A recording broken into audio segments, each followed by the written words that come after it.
Welcome everyone to our presentation today entitled Effectively Screen Biotherapeutic Targets Using Carterra's Powerful Software Suite.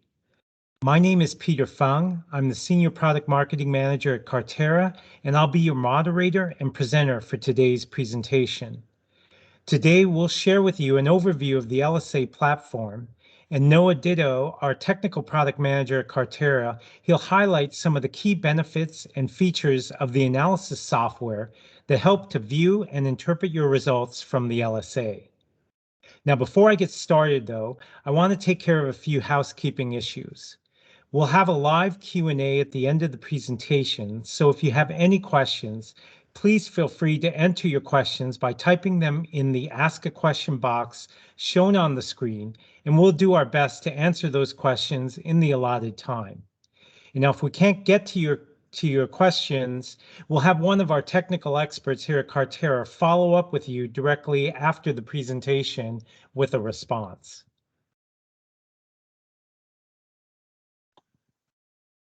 So a little about our speakers today. Noah Ditto drives the development of transformative high-throughput surface plasmon resonance hardware and software solutions as our technical product manager at Carterra. Prior to joining Carterra in 2014, Noah supported drug discovery and early clinical development for nearly a decade at Bristol Myers in Princeton, New Jersey, with a focus on biophysical characterization of protein and peptide-based biomarkers, drug targets, and therapeutics. Noah earned his MS from Pennsylvania State University while he was developing techniques to isolate disease-specific serum biomarkers in dengue infection. And more recently, he earned an MBA from Westchester University focused on business analytics.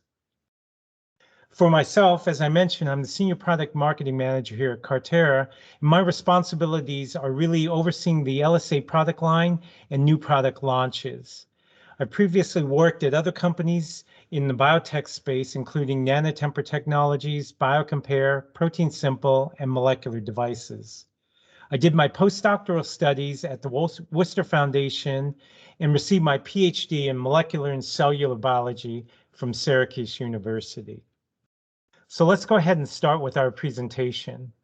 As I mentioned, I'd like to give you an overview of our LSA platform and talk about some of the benefits and values you can get from using our system.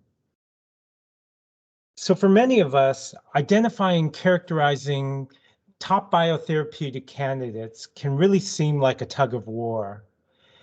As some of you are very familiar with, developing therapeutics can be a very long and challenging journey, from basic research to full FDA approval and launch of a drug product can take anywhere from 10 to 12 years, and is a very time-consuming and challenging process. We're often faced with this question of what is or which one is my best target candidate that I want to invest my time with.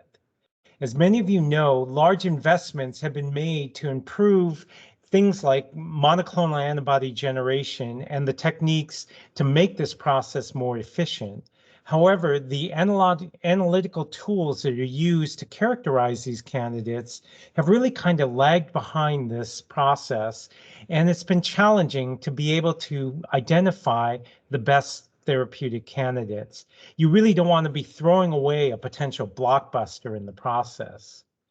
Now, of the many methodologies available to researchers, Surface Plasmon Resonance, or SPR, has widely been accepted as the leading method to perform biophysical characterization of your molecules. And it's with that, I'd like to introduce you to the LSA, which is really a better way to do high-throughput SPR analysis. With the LSA, you can screen more samples simultaneously in a single experiment. You get a faster time to results, and the LSA uses only a tiny amount of material, so you can save and conserve your precious material. And ultimately, this results in you, the researchers, being able to make better educated decisions when you're screening and selecting your biologic targets. This is just a sampling of the large community of almost 100 users that have chosen the LSA as their high-throughput screening option. This is really the large biotechs and pharmas, as well as many of the leading academic sites. So what can the LSA do for you? In the case of monoclonal antibodies, the LSA is a powerful tool to be able to screen and characterize both the affinity and epitopes of your monoclonal antibody candidates. With the LSA, you can get full kinetic analysis, both on rates, off rates, as well as binding affinities from the studies. You can also do deep epitope characterization, define epitope diversity, map the various domains, and even potentially decipher mechanism action of your target molecules. On top of this, with the LSA, you can also perform quantitation and accurately determine the concentration of your samples and do this in a label-free way. And we're able to test samples over a wide dynamic range. So let's talk a little more specifics about what the LSA can do. In terms of kinetic analysis, as I mentioned, the LSA is a high throughput system. You can screen up to 1,152 clones in a single experiment, and you can test binding of a single antigen to 384 clones simultaneously. With the LSA, you get detailed kinetic information, and you're able to generate isoaffinity plots and rank your candidates from your studies. With the LSA, you can also set up custom assays, and you're able to test either purified material or crude material in the LSA, or because of the throughput options, you can actually run multiple replicates or titrations of your sample and still get statistically relevant data. In terms of epitope analysis, you're able to run over 147 interactions that are measured when you run an epitope characterization experiment. It uses only a small amount of material, and as I mentioned earlier, you can test either purified material or crude material in the LSA. And as we'll talk about today, we have supporting analysis software that allows you to do very comprehensive analysis of your results and interpretation of the data. As I mentioned, on top of that, with the LSA, you can do sub-microgram per mil quantitation studies. Again, you can screen up to 1,152 samples in a single experiment using only a tiny amount of material. And you can now pair this quantitation data with your kinetic analysis to get a more comprehensive study and analysis of your samples. So let's talk a little about how the LSA can do this. You really have the option to choose between two different microfluidic modes on the LSA, including our single channel that allows you to add your antigen to either an array of sample or to prepare a LON, or to add it to an array of samples that have been printed on the biosensor chip. Or you can utilize our printhead or multi-channel mode to print an array of up to 384 samples on the biosensor chip. So really with the LSA, compared to other label-free platforms, you're able to get 100 times the amount of data in 10% of the time it takes to get your results and use only 1% of the sample that's required typically in other types of methodologies. With the LSA, you can precisely measure interactions on a wide array of samples. As we'll talk about today, you can look at monoclonal antibodies, but you can also look at ADCs, biosimilars, CAR-Ts. You can also look at purified as well as crude extracts, B cells, recombinant and native proteins, and even get down and look at membrane proteins or voltage-gated channels with the LSA. So really with our LSA system, you get unmatched single-run throughput capabilities. In the case of capture kinetics, you can measure up to 1,152 samples. With coupled kinetics, you can look at 384 interactions. Epitope binning, you can do 384 by 384. And as you can see from the rest of this table, again, really leverage the high throughput capabilities of our system. Now, with our system, we also have Navigator software, which we'll talk a little bit more about today. It's our intuitive control software that allows you to basically set up your samples, define the interaction times, and generate your program layouts to look at a variety of different assays on the system. We also have our dedicated analysis software, which is kinetics and epitopes to analyze your system. So with the LSA, it really is a complete high throughput screening platform that's used to characterize and screen your biotherapeutic candidates. We offer the LSA instrument, a complete control and analysis software suite, and we have a wide array of different biosensor chip offerings and consumables to support our system. So that's what I have for an overview of the system. I'd just like to remind you, if you have any questions, please enter them into the Ask a Question box on the presentation dashboard. And with that, I'll turn over the presentation to my colleague, Noah. Take it away, Noah. Thank you, Peter, and thank you everyone for joining the webinar today. As Peter said, my name is Noah Ditto. I'm Technical Product Manager here at Carterra, and I'll take this time to go over our 3 software packages that we offer on the LSA, being Navigator, Kinetics, and Epitope, and really give everybody an understanding, maybe at a high level of what they do, but also most importantly, where these packages can be leveraged to increase your throughput, efficiency, really just opportunities where there might be tips or tricks that kind of help your overall interaction with the software itself. So we have a lot of customers out there using this software, really great experiments they set up and run, but we definitely run into situations where maybe customers just don't know the full capabilities of the software. They've run a very standard set of routines and know them in and out, but kind of you always get surprised in conversations finding out that, hey, did you know this new feature came out? And really wanting to make sure that our customers can get the best experience possible with the software. So I'll definitely highlight those items, particularly those that and enhance everybody say. So I'll start off with Navigator, which is our instrument control software. And one of the top applications on the LSA is capture kinetics, where we might array 384 antibodies on the surface and run a titration of antigen across to look at kinetic affinities, for example, as Peter described previously.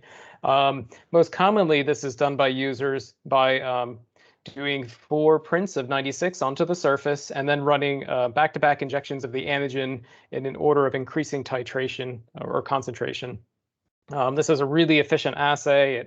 It's quite fast. There's very little ligand consumption, so little antibody requirements going into the assay. But it does require stable capture of the array on the surface. So if you're using a certain capture system where there's not a great affinity, and you're not holding on to those ligands really well, there are some challenges here.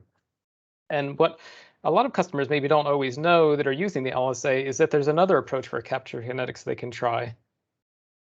This is kind of an alternate format. So we're again looking at the same view of Navigator here, but in this case, instead of simply building our array of 384 species on the surface and running a full titration at once, we actually build that array and run a single injection and strip the surface and repeat it over and over again. This is a great way to get around the challenges of kind of not highly stable capture surfaces, for example, or even sometimes there's just different binders that are being tested. This would be a really fast way if you wanted to test multiple antigen forms, say a mouse human cyno, for example. You could simply array everything out, run 1 injection of antigen, quickly know that answer, switch, strip the surface, run the next antigen. So this is just highlighting here a way to use capture kinetics in kind of different capacities, depending on what you're doing, what types of molecules you're using, and kind of the surface capture technique you're using. Another great feature that isn't always highly used by everyone running the LSA, but they should know about because it really helps you kind of manage difficult schedules and changes to schedules, is the use of standby flow. So this is a feature when you're setting up an experiment and you get ready to start the experiment where you can choose the standby flow function. And what this does is once the experiment is complete, it kicks the instrument into standby flow, which does a very sort of pulsing flow across the surface periodically.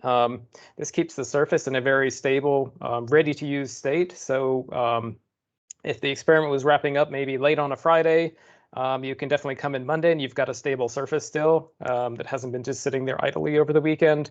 Or even if you're just running and maybe you're kind of waiting on samples and you're not sure when you'll get those in, this affords you the opportunity to get some time with your surface still in the instrument in a ready to go state, but getting flow on top of it. The great part about this is it runs for 72 hours unattended. So you definitely don't have to hurry back in when an experiment completes to do any routines on the instrument. And then it's only consuming about 3 mils per day, so very, very low quantity of buffer consumption. And this is a big plus. You've already probably have much more buffer on there just for the experiment, so it's going to consume just under 10 mils total to run this. So definitely recommend all our users go with this approach. Just gives you more flexibility in setting up experiments and kind of when you can interact with the system. Another feature that's a little more recent, but a lot of users are gravitating to it and really appreciating it. It was a long requested feature for our Navigator control software is queuing. So in queuing, we can build individual methods. Maybe these were kinetics and binning, for example, and then combine them and run them all together in one single go. Really, really great for reducing hands-on time and just maximizing the amount of data you get per run. Up to 6 experiments can be queued, so we can grab 6 individually designed experiments, put them all together in the order we prefer to run them, and then just simply run them as we would a normal experiment. I've highlighted down here a few combinations which are more of the popular combinations and kind of speak to the strengths of the instrument, which is kinetics, epitope binning, and quantitation. So we have a couple kinetics type experiment here. We have in this case, we'd have a covalently arrayed antibody set on the surface, run an antigen series across that to understand the affinities of all the antibodies on the surface, for example. And then we could go right into binning, where we would be assessing those antibodies for the ability to form trimolecular complexes in a competitive format. This queuing opportunity also allows you to make capture loans, for example. So we might take a streptavidin surface, coat it with a biotinylated capture molecule, and then we can proceed right into a capture kinetics assay where we're binding antibodies, testing antigen binding, and maybe even stripping and repeating that, kind of like how I alluded to in my first slide. The last opportunity that I'm just going to highlight here, even though there's lots more, would be quantitation. So we could go ahead and quantitate, particularly out of crude material, and then go right into something like a blockade injection routine, where maybe we bind the antibodies on there with including a standard curve. We get an idea of the concentrations, maybe out of crude material, and then come in just with a simple set of injections in order to understand, do these antibodies bind and or disrupt a particular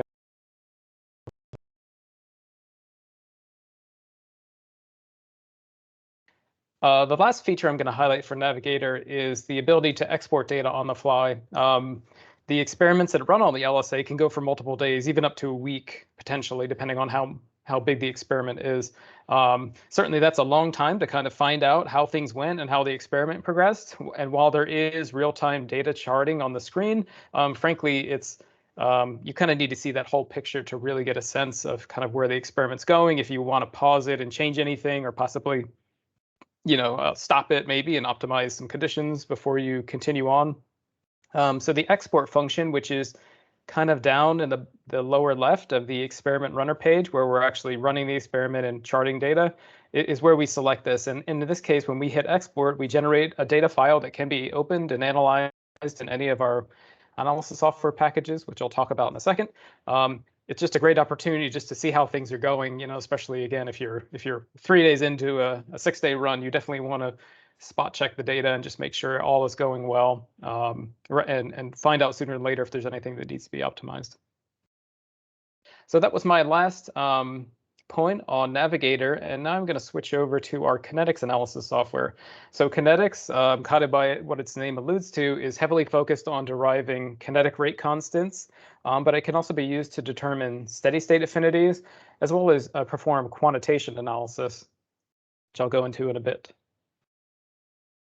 A kind of cool little hidden tool that a lot of users don't necessarily know about or use a lot is this training tab kind of built into our file menu. So what this training tab is, it allows you to actually build mock sensorgrams and kind of understand the changes in on rates and affinities and kind of dilutions, like in terms of a sensogram, since we do really there's certain characteristics we want, a sufficient amount of data points to be used in the fitting model. We typically need some level of curvature in the binding signals. We just generally want to know that when we run this experiment, we're going to get an outcome that is as ideal as possible in terms of interpreting kinetically speaking. So with this training tab, we can build this mock data, generate a data file, and even take that data file and start to analyze it in kinetics. So not only is it a great way to kind of understand the titration ranges that you can run in the assay and just make sure that you start with a pretty good set of conditions rather than having to guess and test. But it also lets you build these synthetic data files and actually use the analysis software and learn how it functions in a very controlled manner. So even if you haven't quite run maybe a full 1152 kinetics experiment, you can actually build the data set and use it in the software to kind of understand the analysis even before you're ready to analyze the actual data. Another great feature is the link group reassignment option that's built into the data tab. So under the data tab, under the analytes where we list all of our injections in the experiment, if you right click on any given injection, we can change the link group. And really what the link group is this comes into play when we're doing capture kinetics experiments. We'll want to array a set of antibodies on the surface, run an antigen injection or antigen injections, and then strip the surface and start over again. So each one of those kind of events that I just described are called link groups.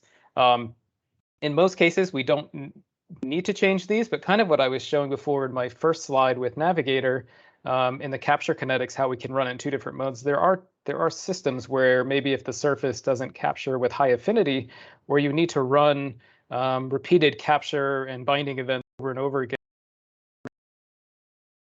surface slowly drifting and losing ligand capacity over time.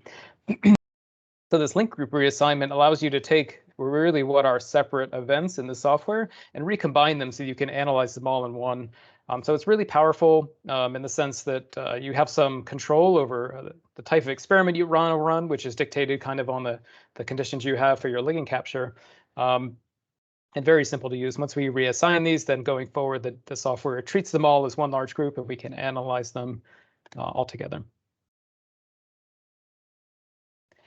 Another nice little trick is to use custom referencing in the software when we're doing our standard subtraction routine. So in SPR, it is very common, almost standard, to subtract a reference surface from our active binding surfaces in order to correct for just very common artifacts in the systems.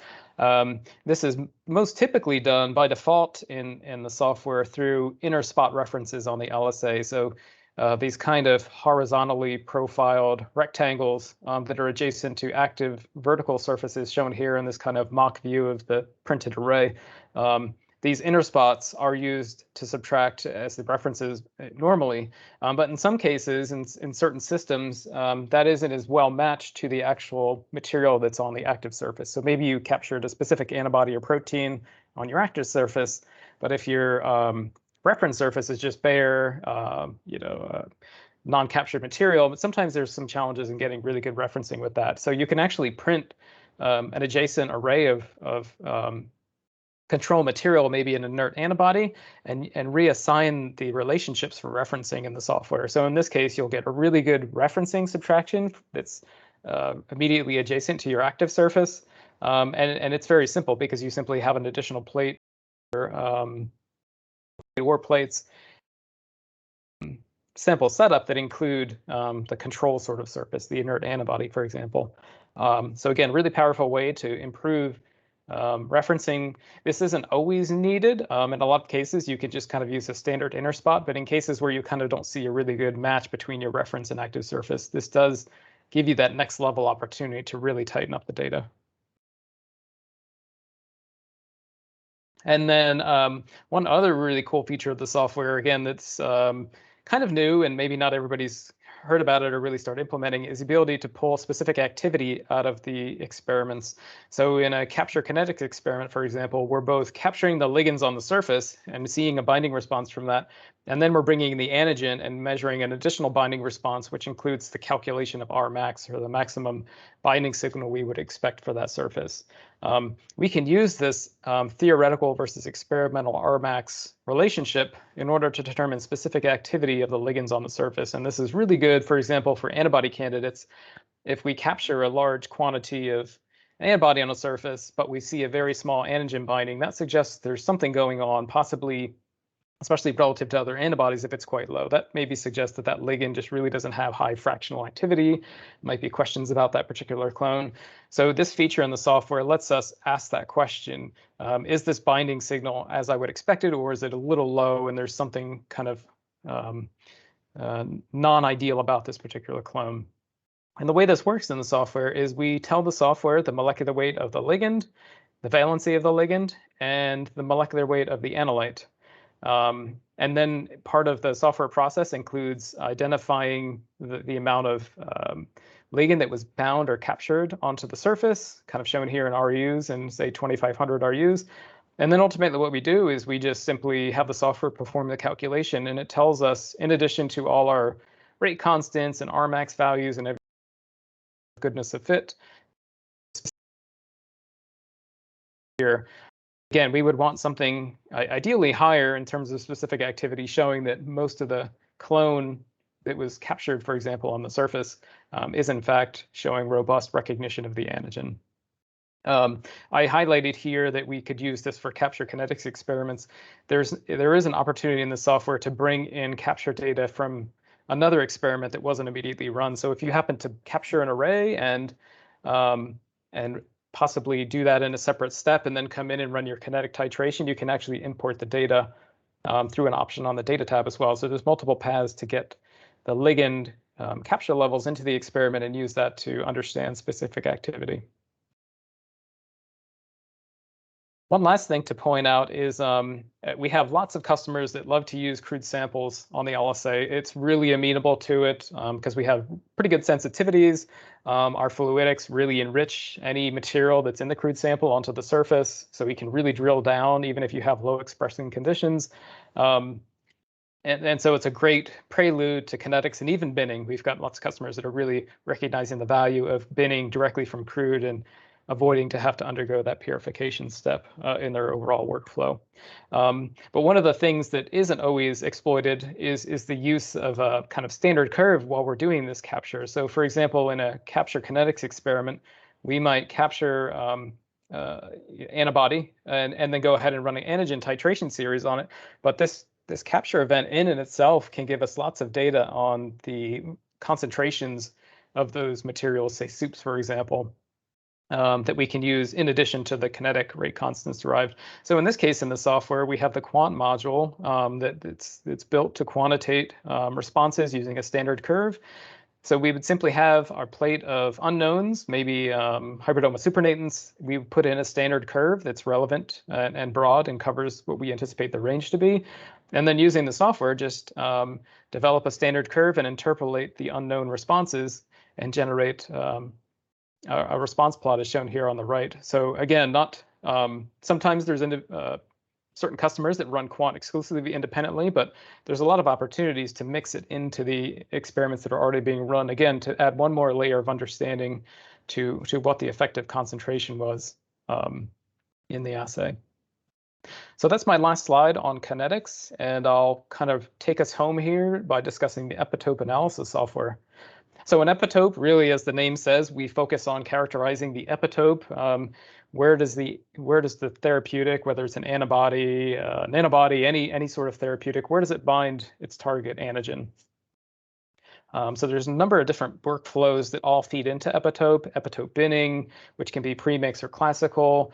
There's epitope mapping, mutant mapping as well. So a number of different ways to explore epitope, all from an analysis perspective, all can be fed into this software. So it's a really, really popular feature of Epitope software is the use of the network plots and labeling these network plots with orthogonal data, so data from outside sources. So that's a very common workflow. It's very easy to do. You'll see numerous publications where customers displayed network plots generated in our software, but the coloration used for the individual antibody nodes is not kind of the default coloration. It's actually, in fact, maybe describing affinity or expression levels or library source or any sort of other attribute that's relevant to the researchers. But one thing that maybe is underutilized and is a great opportunity to describe, again, these network plots in more detail is the use of labels. So the software has an easy interface where you can paste in sequence data into it. And rather than simply doing coloration of the nodes, you can actually choose to display sequences. So I'm showing here various sequences for each clone, really whatever portion of sequence is relevant, you can display it here, and it's super easy to do. And then you have this nice graphic that highlights clones and sequences, and it's very easy to bring to attention, why certain clusters may be the way they are, and with regards to sequence, all in one simple view. And it's a kind of universal language. So just want to bring that up to everybody, that labels, in addition to just the traditional orthogonal data coloration that we use on network plots, are a really, really powerful tool. Another thing to do is in this process of data analysis for classical epitope binning or premix epitope binning, curating heat maps is definitely where a lot of the analysis effort is spent in making sure that the competitive relationships in here are really well defined and understood. So it can be quite a bit of data to go through. But the software does have features that highlight certain aspects of the data, can really focus in on where there's complexity in the assay and avoid having to go through all of it necessarily, versus just kind of finding the spots where there's questionable areas that maybe the researcher needs to understand more and make the call. And one of these is asymmetries. So asymmetries are when we have an antibody pair that compete in one orientation, but when we switch that pair around, don't compete in the opposite orientation. This certainly can be just a simple threshold setting kind of condition in the software, where we're kind of defining what is a sandwicher or not a sandwicher. So sometimes we can get borderline cases that show up as asymmetries. It can also be just a real matter of the biology at play. Sometimes some proteins, when bound, do change conformations, and therefore you don't see binding in both orientations. So there can be some really interesting dynamics at play, but we definitely want to rule out any of the assay artifacts first and foremost. So in order to really highlight these, on the toolbar in the epitope binning software is this show asymmetries checkbox. So once we check this, we get a nice little highlighting kind of shown here of what was originally just a competitive region and a non-competitive region for a particular clone. We're highlighting it here, and it's very easy then to drill down and select these specific cells and display the sensorgrams and the thresholds and understand if there needs to be some adjustments made to the kind of level of what we call a sandwicher or a blocker in the assay. So again, asymmetry is really, really, by checking this, really a way to focus in your attention to the areas that need the most analysis. What's a really great side product of doing competitive epitope binning assays is we identify sandwiching reagents. So in the software, in just one of our subtables, kind of on the main binning tab of the software, we have a list of all ligand and analyte pairs that form sandwiching complexes in the assay, as defined by where the thresholds were set in the assay. So this is really powerful, as you can imagine. Not maybe as much for development of a therapeutic itself, because we're probably not concerned if a therapeutic can form complexes with another therapeutic or potential therapeutic, but rather really in the supporting reagents that are necessary in drug development. So right here, we're quickly identifying maybe this isn't going to be the lead drug candidate, but in fact, in an immunoassay downstream that we need to develop to support that, it's a great set of pairs that we can see here. We might even be able to get separate affinity data. So we're getting a good bit of information about what pairs match up and kind of in a very simplified table. And the cool part about this too is it highlights symmetry, which I just mentioned in the previous slide. So when we get symmetry, we get binding or sandwiching in both orientations in this particular case. So we're highlighting symmetry here, showing that these are really robust pairs because one, they sandwich with each other, and two, they do it in both orientations, and it's not just in one orientation or the other. So again, really checks a lot of the important boxes for immunoassay reagents at a first pass level. And then my last kind of slide touching on the Epitope software is just highlighting that although we have a huge interest from our customers and users in terms of running classical and pre-mixed competitive binning assays, there's the epitope and mapping analysis features within the software that are really powerful in and of themselves. So these software workflows, analysis workflows, are purpose-built to analyze epitope mapping experiments where most commonly we array biotinylated peptides on our surface and we flow antibodies, and then we look for peptide recognition. That really helps us map down to even the residue level where the actual binding to the antigen is. And then the other assay format is mutant mapping, where we would array antibodies on the surface, kind of like we do in binning, but instead bring in mutant forms of the antigen across that. So again, we can understand where binding is occurring by looking at mutants where we see binding occurring or not occurring, dependent on the specific mutation taking place.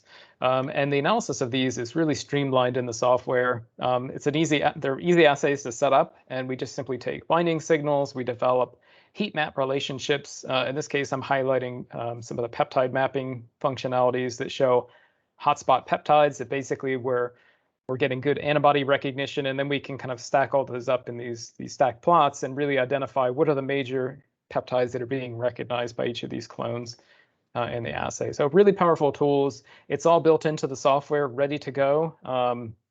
And I really encourage anybody, if you need to drill down to that next level of you've got bins, but maybe you want to understand what residues are really targeted in those bins, this is a very easy approach, and the software on the back end is there to help you.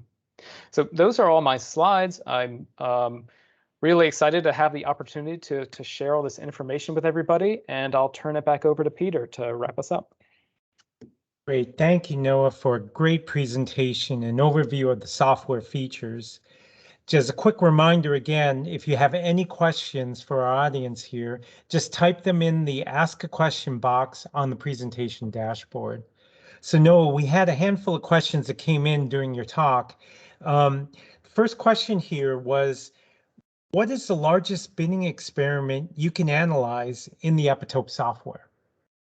Yeah, great question. So the largest experiment that you can actually run in terms of binning on the LSA is a 3D4 by 3D4 experiment. So 384 clones fully competed against each other. It works out to be 150,000 interactions measured in a single run. That is definitely a file that's you can analyze in our Epitope software. It's a awesomely huge file in the sense that there's so much information, there's so much detail. You're testing a clone against 383 other clones to see what competition is. So you have a really, really granular level of epitope discrimination versus running smaller sets where maybe you don't get as much discrimination. So yeah, that would be the maximum size, but that's more than doable in our Epitope software. Great. We got another question here. How can I get my data into our LIMS system?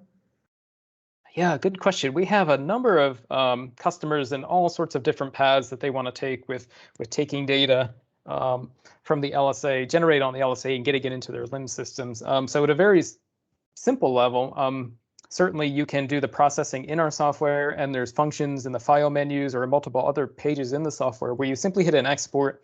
And most of our outputs are typically an Excel sheet, a spreadsheet type file that captures all the data and can be drawn up from there. But kind of depending on the sophistication or kind of what the teams are doing, some teams want to back up all the data, even beyond the outputted process data. And in that case, our SPR data files, which are what the system generates, can be interrogated and used by a general database viewing software themselves. So you can take out the time resolved signals from our software directly without having to go through our analysis software, or just as a means of backing up the data so it's always preserved.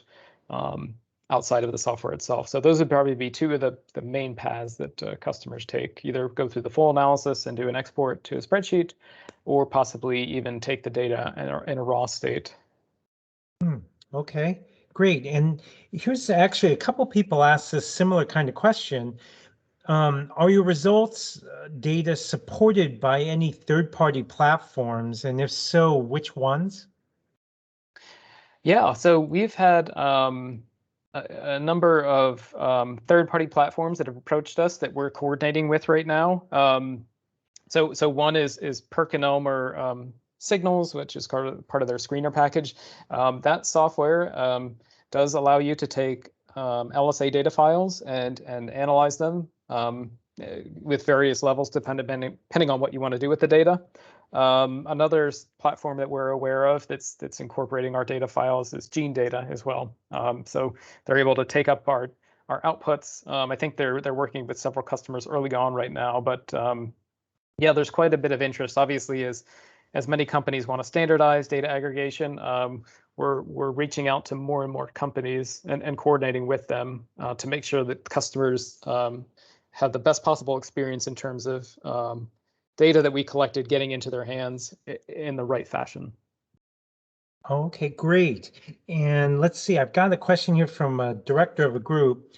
I'd like to get more of my team trained on more advanced software features. Do you offer training? Yes, definitely. That's actually quite a common request.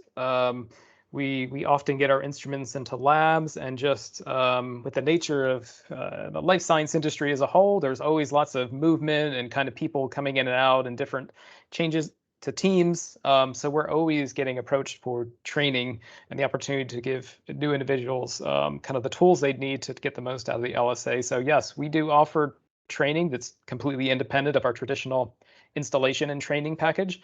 So definitely reach out to us at info@carterra-bio.com, and we'd be happy to discuss those options with you. Great. And we have time for one last question. Real quick one is, do you charge for upgrades to the software? Yeah, great question. I think this takes a lot of people by surprise when they hear our answer to this, but the short answer is no. We want to give you the best experience on our system. We want to give you the latest tools that really take your research to the next level. So short answer is no. We routinely update our software. We provide new updates to Navigator, Epitope, and Kinetics multiple times a year. And all of that is just automatically updated free of charge to the customers. Certainly the instruments get new versions of Navigator as we come out with them with new feature sets. And in terms of the analysis, as long as an individual has purchased a license, they have full access to all our upgrades. So we're always very excited to get people the latest and greatest and delight them, obviously, by not charging them an arm and a leg to do so. Oh, and actually, no, I got another one that came in right last minute. So can they get the upgrades? How do they get the upgrades to the software? Is it contacting a support or is it through the website? Yeah, so we do our analysis software packages for our customers are accessible on our customer portal of our website. They can just go to that location and download directly. For our control software, Navigator, in order to get that updated, we do typically ask you to contact us, and we will coordinate one of our technical experts or engineers or scientists will perform that update for you. But yeah, just reach out to us if there's any questions about updates. Perfect. Thanks so much, Noah. And that's all the time we have. I want to thank everyone for attending our presentation. For those of you, we had a few more questions we weren't able to get to. We'll have one of our technical experts here at Carterra follow up with you via email and answer your questions. So again, please visit our Carterra website to learn more about the LSA platform and how you can use it to help you with your research. And with that, I'll say thank you again for your time and stay safe, everyone. Thanks a lot.